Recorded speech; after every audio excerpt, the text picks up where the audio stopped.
Jā. Labdien! Nē, mums viss ir. Dvieļi, palagi ir, uzkopt arī nevajag. Nē, es jau pie jums kā pie advokāta. Atvainojiet, es tāpat vien nekonsultēju. Ja jums kāda problēma, piezvaniet izziņā, un viņi jums iedos kādu juristu kantoru, griezieties tur. Es gribu iesniegt tiesā prasību. Es nedomāju, ka jums būs pa kabatē man pakalpojumi. Bet atļaujiet man vismaz izstāstīt. Labi, jums ir 5 minūtes laika. Mani seksuāli izmantoja. Tepat viesnīcā.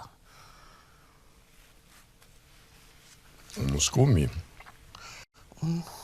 Es pat nepamodos, jo es jau biju iedzērus miega zāles, un tad es to konstatēju. No rīta. Vēl skumjāk. Bet tas bija Vadims Felsenbachers.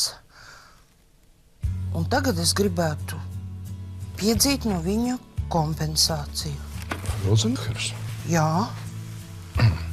Sēdieties, lūdzu. Pastāstiet vēlreiz visu no sākuma. Tad